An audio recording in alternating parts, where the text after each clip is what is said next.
Next is composition of your blood. The blood தான் வந்து என்னது அப்படின்னா it's important.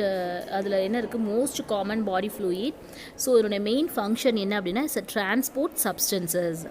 It will be transport substances from one part of the body to the other. இதுதான் பிளட்டோடைய main function. What is the function of the blood?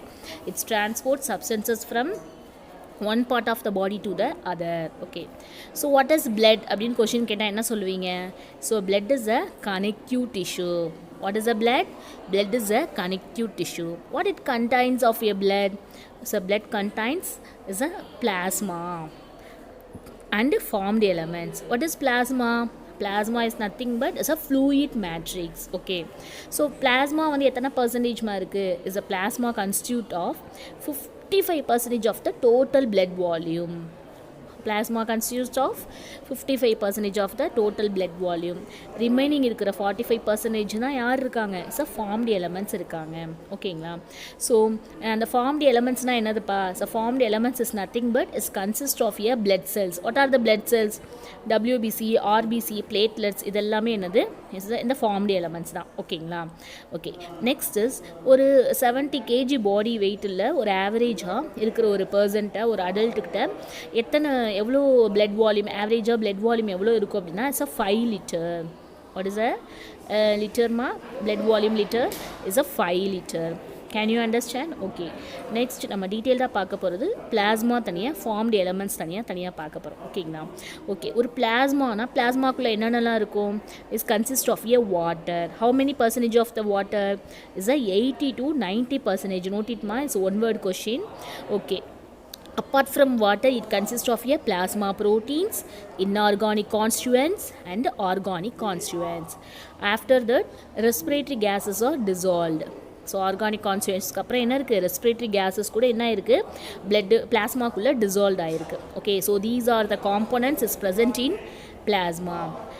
இப்போ நம்ம வந்து எதெல்லாம் கன்சிஸ்ட் ஆஃப் இருக்குன்னு பார்த்தோம்ல, plasma protein, inorganic constituents, organic constituents, respiratory கேஸஸ்னு. So இப்போ அதனுடைய ஃபங்க்ஷன்ஸ் எல்லாம் பார்க்க போகிறோம். How many plasma proteins?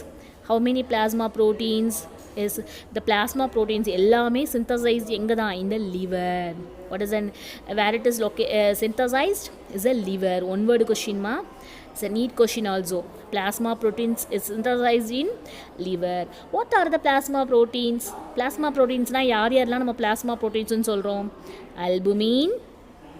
albumin, globulin, prothrombin and fibrinogen. So where it is synthesized the plasma proteins? The plasma proteins is synthesized in liver. What are the plasma proteins? Albumin, globulin, prothrombin and fibrinogen.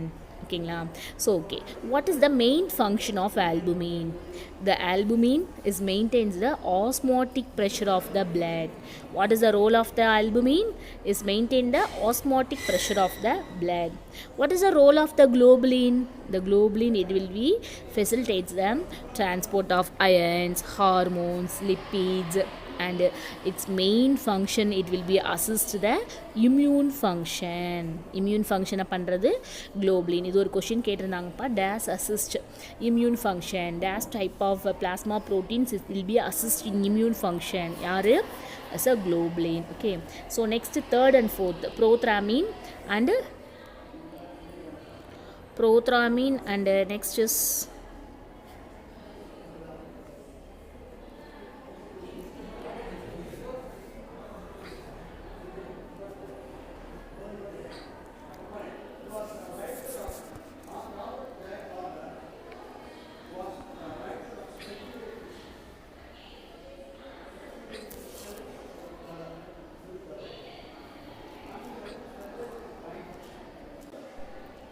prothrombin and fibrinogen are involved in blood clotting.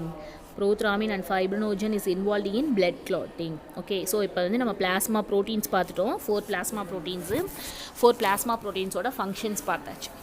Next is எதெல்லாம் organic constituents வந்து பிளாஸ்மாவில் இருக்கிற organic கான்ஸ்டியூயன்ஸ்லாம் அப்படிங்கிறத பார்க்க போகிறோம். Organic constituents first one is urea, amino acids, glucose, fats, vitamins. So இது எல்லாமே organic constituents of plasma. What are the inorganic constituents of plasma?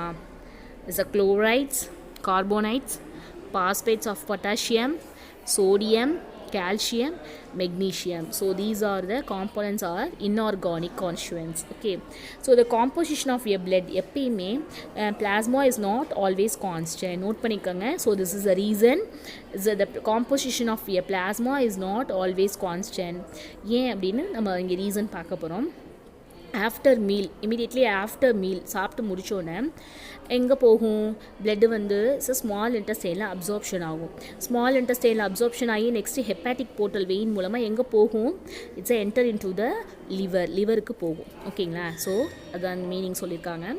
After meal the blood in the hepatic portal vein. So hepatic portal veinங்கிறது from the small intestineல இருக்க ileum absorptions அது வந்து absorption ஆகி எங்கே போகுது, ஸோ ஹெப்பாட்டிக் போர்ட்டல் வெயின் மூலியம் ரீச்சில் லிவரை போய் ரீச் பண்ணுது.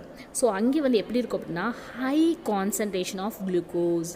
ஸோ அந்த இடத்துல எப்படி இருக்கும், ஹெப்பாட்டிக் போர்ட்டல் வெயினில் is having a high concentration of a glucose.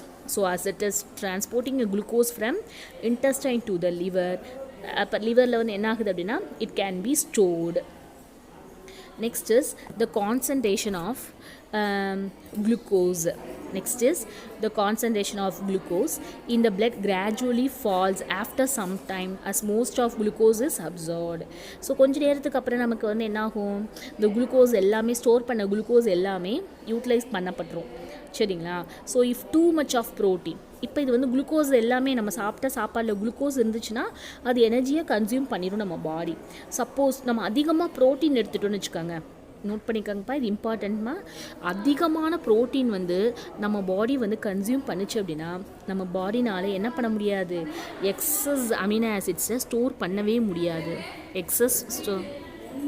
Okay, இந்த எக்ஸஸ் அமினோ ஆசிட்ஸ்லாம் என்னவா ப்ரொடியூஸ் ஆயிரும் அப்படின்னா யூரியாவாக மாற்றப்படும். ஓகேங்களா, ஸோ அப்போ யூரியா ஃபார்மேஷன் எங்கே நடக்குது, லிவரில் தான் நடக்குது. So the blood in the hepatic vein has a high concentration of urea than the blood in other vessels, namely hepatic portal vein and hepatic portal artery. So hepatic veinல high concentration of urea வந்து form ஆகுது than the blood and the other vessels. பிளட்லையும் மற்ற other blood வெசல்ஸ்லையும் காட்டிலும் blood இந்த hepatic vein has a high concentration of urea. நோட்டிட்மா, இதில் ஹெப்பாட்டிக் வெயின் தான் என்ன பண்ணுது, is a high concentration of யூரியாவை கன்சியூம் பண்ணி ட்ராவல் பண்ணி கொண்டுட்டு வருது. ஓகே, ஸோ இதை தவிர அதர் வெசல்ஸ்லாம் என்னென்னது, ஹெப்பாட்டிக் போர்ட்டல் வெயின் இருக்குது, ஹெப்பாட்டிக் போர்ட்டல் ஆர்ட்ரி இருக்குது. அப்போ ஹெப்பாட்டிக் போர்ட்டல் வெயின் வேறு, ஹெப்பாட்டிக் வெயின் வேறு. Can you understand? So blood high concentration of urea எங்கே இருக்குது, ஹெப்பாட்டிக் வெயினில் இருக்குது. ரிமைனிங் எதை காட்டிலும், ஹெப்பாட்டிக் போர்ட்டல் வெயினை காட்டிலும் அண்ட் ஹெப்பாட்டிக் ஆர்ட்ரியை காட்டிலும் ஹெப்பாட்டிக் வெயினில் தான் high concentration of urea change அந்த மெக்கானிசம்ஸ் வந்து நடக்குது. Can you understand? Okay, so next is liver receives its blood supply from two sources. லிவருக்கு blood supply எங்கேருந்து வரும், ஒன்று வந்து ஹெப்பாட்டிக் ஆர்ட்ரி. ஹெப்பாட்டிக் ஆர்ட்ரி எங்கேருந்து வருது, ஹார்ட்லேருந்து ஆக்சிஜனேட்டட் பிளட்டை வந்து கேரி பண்ணி கொண்டுட்டு வந்துடும். ஹார்ட்லேருந்து லிவருக்கு பிளட் வரும், ஆக்சிஜனேட்டட் பிளட் வரும். எது வழியாக, த்ரூ ஹெப்பாட்டிக் ஆர்ட்ரி வழியாக. இன்னொன்று இன்டெஸ்டைன்லேருந்து ஹெப்பாட்டிக் போர்ட்டல் வெயின் மூலமாக டீஆக்சினேட்டட் பிளட் அது என்ன பியூரிஃபை ஆகலை. சரிங்களா, அந்த அதர் அப்டாமினல் ஆர்கன்ஸ் மூலமாக உள்ளே வரும். So the blood is return from the liver to the heart by hepatic veins. So blood return from the லிவர்லேருந்து டு ஹார்ட்டுக்கு எது வழியாக தான் போகும், ஹெப்பாட்டிக் வெயின்ஸ் வழியாக தான் ரீச் ஆகும். இன்னொன்று நம்ம ஆல்ரெடி சொன்னோம், ஹெப்பாட்டிக் வெயின்ஸில் தான் என்ன இது இருக்குது, ஹையர் கான்சன்ட்ரேஷன் ஆஃப் யூரியா இருக்குதுன்னு சொல்லி பார்த்தோம். Can you understand years? Okay, so next is formed elements. எதெல்லாம் ஃபார்ம்டு எலமெண்ட்ஸ்னு சொன்னோம், blood cells அதான் நம்ம என்னன்னு சொன்னோம், is a formed elements. What are the formed elements? Blood cells is called as the formed elements. So எதெல்லாம் blood cells, RBCக்கு இன்னொரு name என்னது, erythrocytes. white BC, WBC, white blood cells is a leukocytes, and platelets, thrombocytes. So இதெல்லாம் it's called as the collectively is called as formed elements. Okay, what is RBC cells? RBC cells வந்து is abundant than the other blood cells. மற்ற blood cells காட்டிலும் RBC தான் வந்து எப்படி இருக்கும், higher அபண்டண்ட்டாக இருக்கும். ஓகேங்களா, so there are about 5 million to 5.5 millions இந்த ரேஞ்சை note பண்ணிக்கோங்கப்பா. 5 to 5 millions of your RBC per cubic mm of blood வந்து ஒரு healthy மேன்லேயும் and healthy உமனில் 4.5 to 5 millions of RBC per cubic mm வந்து உமனில் இருக்குது. ஓகேங்களா? So the RBCs are very small. Diameter is a 7 micrometer. So இந்த red colour of RBC red கலரில் இருக்கிறது அப்படின்னா அதுக்கு என்ன காரணம்? It's a presence of a respiratory pigment. What is the name of the respiratory pigment? Is a hemoglobin. Okay, so it will be dissolved in the cytoplasm. Next is hemoglobin plays an important role in the transport of respiratory gases and facilitates the exchange of gases. நம்ம last lesson respiratory சிஸ்டமில் what is the role of the haemoglobin, ஆக்சிஜனோட bind ஆகி ஆக்சி ஹீமோக்ளோபினாக இருக்கும்னு சொல்லி பார்த்தோம். And next carbon டை ஆக்சைடோட பைண்ட் ஆகி கார்போமினோ ஹீமோக்ளோபினாக வெளியில் பண்ணுது, டிரான்ஸ்போர்ட் மெக்கானிசம் பண்ணுதுன்னு சொல்லிட்டு ஹீமோக்ளோபினோட ரோலை பார்த்தோம். ஓகேங்களா? So what is the shape of the RBC? RBC is the biconcave shape. What is the shape of the RBC? It's a bioconcave shaped RBCs. So it increases the surface area to volume ratio, hence oxygen diffuses quickly in and out of the cell. So எப்படி வந்து diffusion வந்து ஃபாஸ்ட்டாக நடக்குது அப்படின்னா RBC வந்து பயோகான்கேவ் ஷேப்படாக இருக்கனால so அதோட increases surface area to volume ratio. அந்த வால்யூம் ரேஷியோ சர்ஃபேஸ் வால்யூம் எப்படி இருக்குது? ஸோ ஹையாக இருக்கனால, ஹை கான்சன்ட்ரேஷனாக இருக்கிறதுனால டிஃப்யூஷன்ஸ் வந்து ஃபாஸ்ட்டாக நடக்குது. ஓகே, ஸோ ஆர்பிசிஸில் நியூக்ளியஸ் வந்து divide of nucleus, absence of nucleus. And next is mitochondria, ribosomes and endoplasmic reticulum. Okay, next is absence of these organelles. So இந்த ஆர்கனல்ஸ் எல்லாமே ஆப்சன்ஸ் ஆகிருக்கனால இட்ஸ் அக்காமுலேட்ஸ் மோர் ஹீமோக்ளோபின். அதனால தான் ஆர்பிசியில் அதிகமான haemoglobin வந்து அக்குமுலேட் பண்ண முடியுது. So thereby maximising the oxygen carrying capacity. அதனால தான் அந்த வேலையை மட்டும் அதனால் வந்து பார்க்க முடியுது ஆர்பிசியில் எந்தெந்த ஆர்கனல்ஸ்லாம் லேக்மா? So RBC is lacking of a nucleus, mitochondria, ribosomes and endoplasmic reticulum. ஓகேங்களா? So these are the organelles or absence. So what is the average lifespan of RBC? Is a 120 days. So average lifespan of RBC is 120 days. So which they are destroyed in the spleen. What is the spleen? வந்து நம்ம என்னன்னு சொல்லுவோம் அப்படின்னா graveyard or cemetery of RBC ன்னு சொல்லுவோம். So ஆர்பிசியை remove பண்ணுறவங்க யாருப்பா? Is spleen. நம்ம ஸ்ப்ளீனோட நெக்ஸ்ட் லாஸ்ட் வந்து லிவரில் ஃபங்க்ஷன் படித்தோம்ல, லிவரில் வந்து இட்ஸ் அ கிரேவ்யார்ட்னு படித்தோம். ஓகேங்களா? So spleen is the graveyard and cemetery of the RBCs. And the iron component returns to the bone marrow. Erythropoietin is a hormone. So these are the hormone. நம்ம already படித்தோம்லப்பா erythropoietin ஹார்மோனு. அந்த transport of மெக்கானிசமில் problem of transport of oxygen வர்றப்ப இந்த erythropoietin hormone தான் help பண்ணுவாங்கன்னு சொல்லி படித்தோமா? So secreted by the kidney. Erythropoietin hormone யார் செக்ரீட் பண்ணுறாங்க? Kidney. So in response to low oxygen. எப்போ இது வந்து கிட்னியிலேருந்து எரித்ரோபாய்டின் வந்து ப்ரொடியூஸ் ஆகும் அப்படின்னா லோ ஆக்சிஜன் இருக்கப்ப. ஓகேங்களா? So it's helps in differentiation of stem cells of the bone marrow to erythrocytes in adults. So this is in erythrocytes வந்து formation, bone marrow இருந்து erythrocyte formation தான் என்னன்னு சொல்லுவோம்? erythropoiesis. Next is the ratio of the red blood cells to blood plasma is expressed as a hematocrit.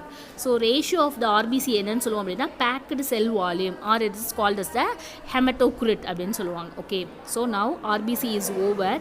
Next is WBC. So the WBC is otherwise it is called as a leukocytes.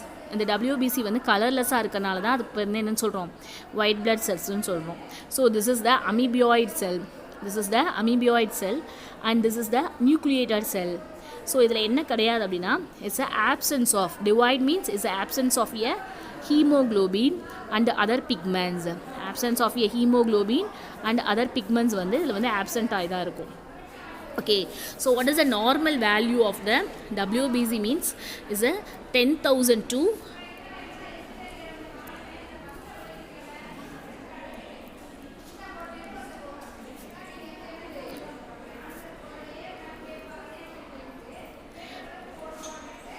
so approximately it is a 6,000 to 8,000 per cubic mm of WBC or seen in blood of an average healthy individual.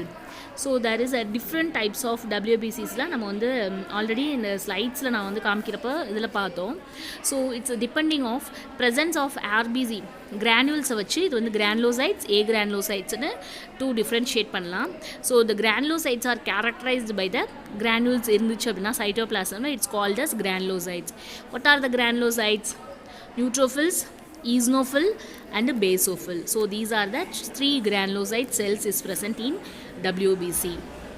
Okay, the neutrophils பற்றி படிப்போம். So the neutrophils is also called as a heterophils. ஏன் அப்படின்னா இது வந்து ஒரு பாலிமார்ஃபோ nucleus, நிறைய nucleus வந்து இருக்கிறதுனால ஒரு செல்லில் 3 to 4 lobes ஆஃப் நியூக்ளியஸ் இருக்கிறதுனால so it is called as a polymorpho nucleus cells. So it's consumed about 60% to 65%, 60 to 65% of the total டபிள்யூபிசியில் இதுதான் ஹை பொசிஷன்ஸ் இருக்குது. What is the main role of the நியூட்ரோஃபில்ஸ்ன்னு சொன்னோம் அப்படின்னா so this is the phagocytic. What is the ஃபேகோசைட்டிக்மா? Cell eating. ஏதாவது unwanted cells unwanted இது வந்துச்சுன்னா உடனே இவங்க வந்து என்ன பண்ணிடுவாங்க? ஃபேகோசைட்டிக் பண்ணிடுவாங்க. லைசோசைமை சுற்றிலும் வச்சு என்ன பண்ணிடுவாங்க? என்கல்ஃப் பண்ணுவாங்க ஃபஸ்ட்டு பாக்டீரியாவை, any of the micro organisms வந்தால். அதுக்கப்புறம் இவங்க என்ன பண்ணுவாங்க? லைசோசைமை செக்ரீட் பண்ணி செல் ஈட்டிங் பண்ணிடுவாங்க. ஓகேங்களா? So it is a large numbers and around the infected tissue. எங்கெங்கெல்லாம் இன்ஃபெக்டட் டிஷ்யூஸ் இருக்கோ ஸோ அங்கெங்கெல்லாம் இந்த நியூட்ரோஃபில்ஸ் என்ன ஃபங்க்ஷன் பண்ணும்? இஸ் அ ஃபேகோசைட்டிக் ஃபங்க்ஷன்ஸ் பண்ணும். Next one is a eosinophils. So what is a eosinophils? ஈஸ்னோஃபில்ஸுங்கிறது பைலோப்டு நியூக்ளியஸ், 2 நியூக்ளியஸ் இருக்கும். இது ஸ்பெக்டக்கல்ஸ்ன்னு சொல்லக்கூட சொல்லுவாங்க. So this is the joint by thin ஸ்ட்ரைன்ஸாக இருக்கும். ஸோ திஸ் இஸ் அ நான் ஃபேகோசைட்டிக். இது வந்து எந்த ஒரு பேத்தோஜன் வந்தால் இன்ஃபெக்டட் செல்ஸை சுற்றிலும் இருக்காது. ஸோ இது டோட்டலாகவே நம்ம பிளட்டில் எவ்வளோ கன்ஸ்டியூஷன் ஆயிருக்கு அப்படின்னா 2 to 3% தான் டோட்டல் பிளட்டில் வந்து இருக்கும். So what is the main function of the eosinophils? Certain types of parasitic infections and allergic reactions. So அதாவது allergic reaction நம்ம வந்து ஹைப்பர் சென்சிட்டிவிட்டின்னு சொல்லிட்டு நெக்ஸ்ட் லெசனில் படிப்போம். ஸோ நெக்ஸ்ட் மீன்ஸ் ஹையர் கிளாஸஸில் IgE அப்படின்னு சொல்லி படிப்போம். So the IgE is one of the antibodies. அந்த ரெஸ்பான்சஸ் கூட இந்த allergic reactions functions கூட இந்த eosinophil தான் பண்ணுறாங்க. ஓகேங்களா? So next is a basophils. So basophils is less numerous than any other type of WBCs. So it's constituting a 0.5% to 1% of a total number of leukocytes. So இதில் வந்து எப்படி இருக்கும் அப்படின்னா கிரானுவல்ஸ் வந்து லார்ஜ் சைஸ்டாக இருக்கும் ஈஸ்னோஃபில்ஸை கம்பேர் பண்ணுறப்ப.